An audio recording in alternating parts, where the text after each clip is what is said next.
Hi అండి. ఈరోజు వీడియోలో ఒక మంచి కీర్ రెసిపీ చూపించబోతున్నాను. సగ్గుబియ్యంతో కీర్. ఎప్పుడు సేమియా అలాంటివే కాకుండా ఇలా కీర్ చేసి చూడండి. చల్లారిన తర్వాత కూడా చిక్కబడకుండా మంచి క్రీమీ టెక్స్చర్ వచ్చేలాగా మంచి టేస్ట్తో వస్తుంది. ఒకసారి ట్రై చేయండి నచ్చితే.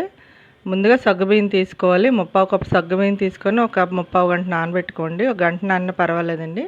ఇప్పుడు నానిన తర్వాత ఒక పక్కన పెట్టేసుకొని నెక్స్ట్ పొయ్యి మీద కళాయి పెట్టుకోండి. మందంగా ఉన్న కళాయి పెట్టుకొని ఒక అర లీటర్ పాలు వేసుకోవాలి. ఫుల్ ఫ్యాట్ మిల్క్ అయితే బాగుంటుందండి కీర్కి. ఇప్పుడు ఈ మరగనివ్వాలన్నమాట. పైన మేగడ కడుతూ ఉంటుంది, అలా కలుపుతూ మరగనివ్వాలి. ఆ మేగడ కట్టడం వల్ల మంచి కోవా టేస్ట్ అనేది వస్తుంది. ఇప్పుడు ఇలా మరుగుతున్నప్పుడు అలా సైడ్ అంతా కలుపుతూ ఉండాలండి. కలిపితేనే మనకి పాలు అనేవి చక్కగా మరుగుతాయి అన్నమాట. ఇప్పుడు ఇలా మరిగిన తర్వాత సగ్గుబియ్యం గంట నానబెట్టుకున్నాం కదా, నేను ముప్పావు గంట నానబెట్టాను. ఇది వేసేసుకోవాలి. వేసుకొని లో ఫ్లేమ్లో పెట్టి ఉడకనివ్వాలి. ఎందుకంటే ఇవి పాలు ఇంకా చిక్కబడిపోతాయి కాబట్టి లో ఫ్లేమ్లో పెట్టడం వల్ల సగ్గుబియ్యం కూడా చక్కగా ఉడుకుతాయండి. గంట నానబెట్టాం కాబట్టి బేనే ఉడికిపోతాయి అన్నమాట.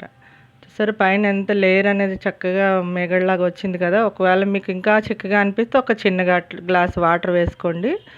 ఇప్పుడు ఇది సగ్గుబియ్యం కూడా ఉడికిపోయి ఆ క్లిప్ అనేది మిస్ అయిపోయింది. నేను ఉడికిందో లేదో చూపించాను అనమాట. ఇప్పుడు అరకప్పు పంచదార వేసుకోవాలి. ఇది అరకప్పు పంచదార తీపి అనేది నార్మల్గా ఉంటుందండి. మీకు ఇంకా ఎక్కువ తీపి కావాలంటే ఒక 2-3 స్పూన్లు వేసుకోండి.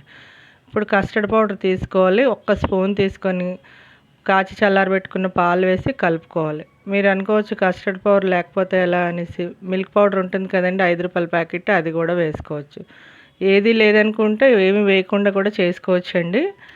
ఇప్పుడు కొద్దిగా యాలకుల పొడి కూడా వేసుకుందాం. ఎక్కువగా వద్దు, కొద్దిగా వేసుకుంటే సరిపోతుంది అనమాట.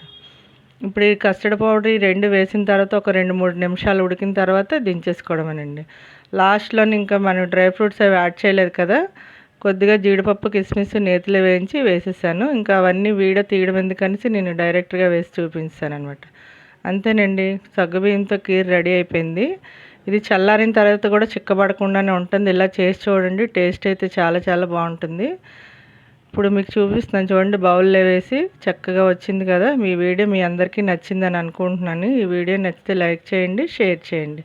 మరిన్ని వీడియోస్ కోసం సబ్స్క్రైబ్ చేయండి. Thank you for watching.